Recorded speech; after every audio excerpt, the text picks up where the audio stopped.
DGMO director general of military operations lieutenant general Rajiv Ghai বলেন, গত কয়েক বছরে সন্ত্রাসী কার্যকলাপের ধরন বদলে গেছে। নিরীহ বেসামরিক নাগরিকদের উপর আক্রমণ করা হচ্ছে।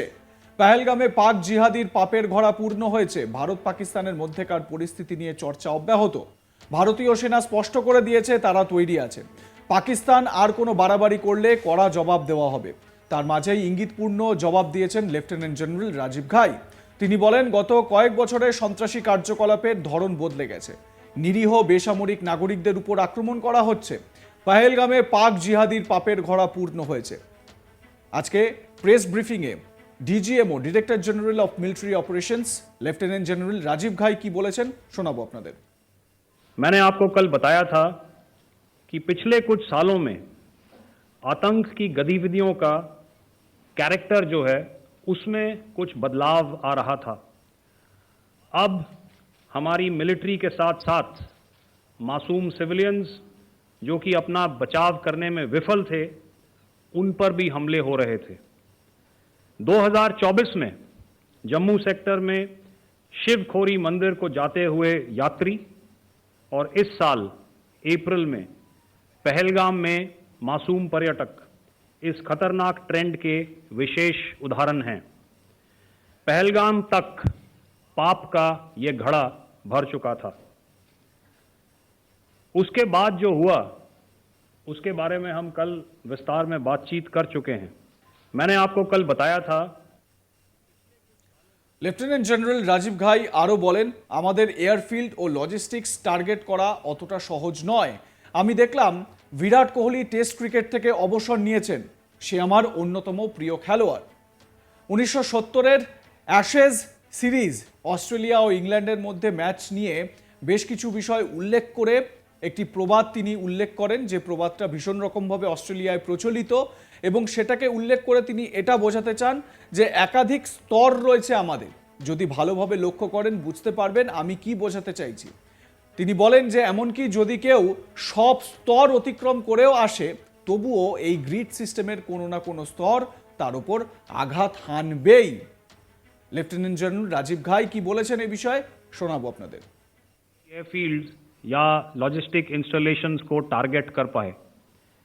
ये जो डायग्राम आप अपने सामने देख रहे हैं, ये मुझे एक इंसिडेंट की याद दिला रहा है।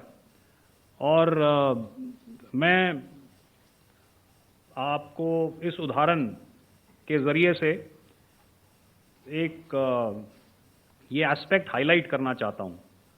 जब मैं स्कूल में था तो तकरीबन मेरे ख्याल से ये 70 का दशक था, और उस समय इंग्लैंड और ऑस्ट्रेलिया के बीच में, आज शायद क्रिकेट की बात भी करनी चाहिए क्योंकि मैं देख रहा था कि विराट कोहली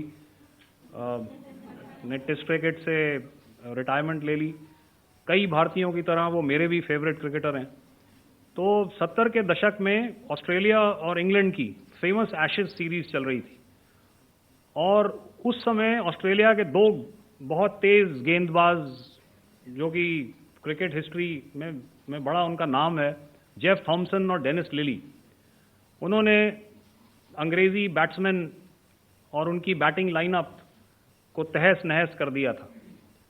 और ऑस्ट्रेलियंस ने उस समय एक कहावत निकाली थी, that from ashes to ashes and from dust to dust, if Thommo don't get here then Lillee surely must. और अगर आप इस लेयर को देखें तो आप समझ जाएंगे कि मैं आपको क्या बताने की कोशिश कर रहा हूं। तो अगर आप सारे सिस्टम्स को पार कर भी गए तो आपको फिर भी एयरफील्ड या लॉजिस्टिक इंस्टॉलेशन या जो भी चीज़ को आप टारगेट कर रहे हैं उसमें पहुंचने से पहले कोई ना कोई इस लेयर्ड ग्रिड का सिस्टम ज़रूर गिरा देगा। জিহাদিদের ঘাঁটি ধ্বংস করতে অপারেশন সিন্দুর চালায় ভারত। পাল্টা ভারতকে লক্ষ্য করে হামলার চেষ্টা চালায় পাকিস্তান, আর পাকিস্তানের সেই হামলার চেষ্টার উপযুক্ত জবাব দিয়েছে ভারত। আপাতত যুদ্ধবিরতি চললেও ভারতের তরফে পাকিস্তানের উপরে কড়া নজর রাখা হচ্ছে। এই পরিস্থিতিতে প্রধানমন্ত্রী নরেন্দ্র মোদীর তরফে স্পষ্ট এক বার্তা সামনে এলো। প্রধানমন্ত্রীর বাসভবনে উচ্চ পর্যায়ের বৈঠক বিগত বেশ কয়েকদিন ধরেই চলছে।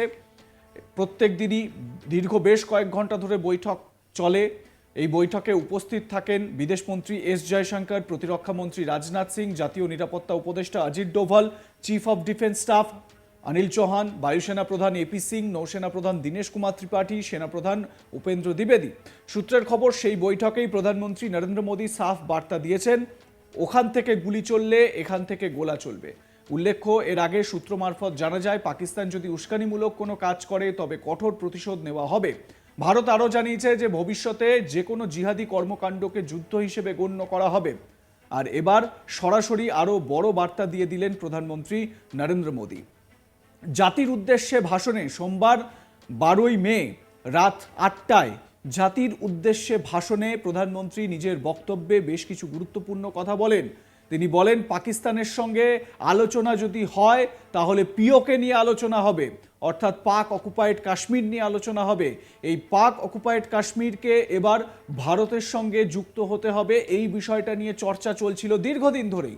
এবং এই যে ভারতের অ্যাটাক নির্দিষ্ট লক্ষ্যগুলোতে, সেইগুলোতে যে অ্যাটাক করা হয়েছে সেই নিয়েও এই চর্চা চলছিল যে পিওকে কি এবার তাহলে ভারত দখল করে নেবে। প্রধানমন্ত্রীর এদিনের এই বক্তব্য যথেষ্ট গুরুত্বপূর্ণ। ভাইস অ্যাডমিরাল এএন প্রমোদ বলেন, এবার যদি পাকিস্তান কোনো অ্যাকশন নেওয়ার সাহস দেখায় তাহলে পাকিস্তান জানে আমরা কি করতে চলেছি। ডিজি অর্থাৎ director general of Naval operations vice admiral AN Pramod কি জানিয়েছিলেন শোনাবো আপনাদের।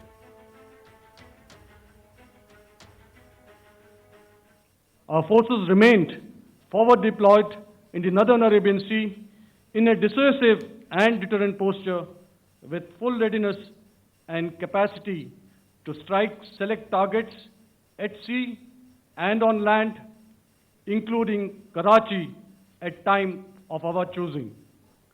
The forward deployment of the Indian Navy compelled Pakistani naval and air units to be in a defensive posture, mostly inside harbors or very close to the coast, which we monitored continuously.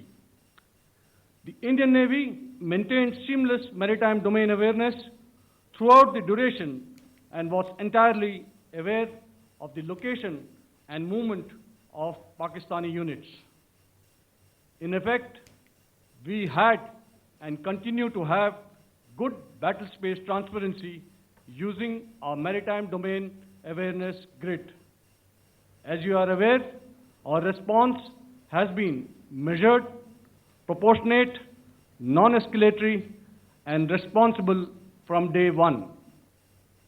Like comment share করতে ভুলবেন না। দেখতে থাকুন আজ তাক Bangla. Subscribe করুন আমাদের YouTube চ্যানেলটি, বেল আইকন প্রেস করুন নোটিফিকেশন পেতে।